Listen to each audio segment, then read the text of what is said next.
Hmm. Quand parfois on parle d'amour véritable et que à travers cet amour véritable, on a cette image que quand l'amour est là et qu'il est véritable, on peut tout dépasser et on pense aux contes de fées qui nous sont inspirés par exemple de Roméo et Juliette qui d'ailleurs finit mal ou d'autres contes de fées que nous inspire souvent Disney. J'avais envie de te parler d'amour véritable qui ne se finit pas forcément en conte de fées, mais qui pour moi en tout cas est un véritable amour. Euh, J'écoutais un partage d'une grande artiste de mon pays et en fait elle a intitulé ce partage à celui, je remercie celui qui ne m'a pas épousée. Et elle raconte que quand elle avait 18 ans, elle avait un copain dont ils étaient tous les deux très amoureux. Et en fait, ce copain avait un travail, donc était plus âgé qu'elle, dans l'armée. Et il faut savoir qu'à l'époque, dans mon pays, quand on épousait quelqu'un de l'armée, en tant que femme, on se devait d'avoir un certain comportement, comme par exemple, dans ces années-là, donc c'était dans les années 70. Si on était marié à un militaire, on ne sortait pas. Si on avait besoin de quelque chose, on demandait aux autres militaires qui étaient à notre service d'aller par exemple faire les courses. Mais on ne sortait pas.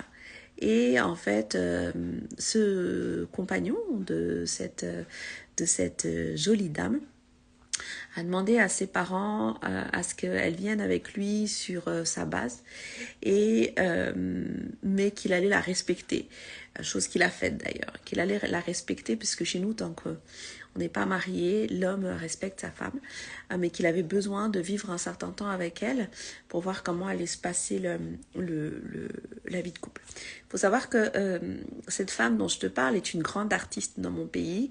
C'est une artiste très originale, très passionnée, qui est une personne très dynamique, qui bouge dans tous les sens, qui a un look déjanté, qui a un esprit vraiment révolutionnaire. Et quand elle est allée là-bas, elle a respecté ce que son compagnon a demandé, et puis elle a commencé à s'ennuyer. Et puis elle a simplement demandé aux gardes qui étaient à son service s'ils pouvaient l'emmener à l'extérieur du domaine pour prendre l'air, pour respirer, pour découvrir aux alentours. Et à ce moment-là, son compagnon, quand il est rentré le soir, sans se disputer, sans crier, il lui a dit tu n'as pas respecté ce que je t'ai demandé, mais pourquoi c'est la seule chose que je te demandais. Et puis elle a répondu parce que j'avais besoin de prendre l'air et parce que ça me ressemble plus de prendre l'air.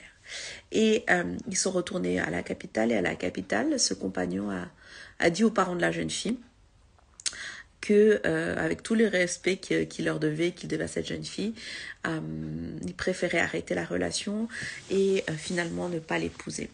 En fait, quand tu entends cette histoire, tu as l'impression que le type, il est horrible, etc.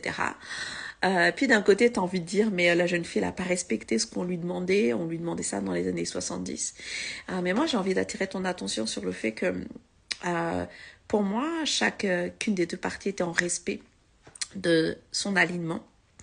Et pour moi, c'est une très belle preuve d'amour parce que finalement, le jeune homme, il s'est rendu compte, au-delà du fait qu'elle n'a pas respecté ce qu'il lui demandait, il s'est rendu compte qu'en fait, l'épouser, ça aurait été la priver, elle, de qui elle était vraiment. Parce que la personne qu'elle est vraiment, c'est une personne libre, une personne naturelle, et d'ailleurs, c'est ce qui lui a plu, mais qui, justement, n'allait pas se conformer à quelque chose qui ne lui ressemble pas. D'autant plus que pour te donner vraiment la valeur de ce qu'aurait pu être ce mariage aux yeux de la communauté, aux yeux de la société, c'était un mariage waouh parce que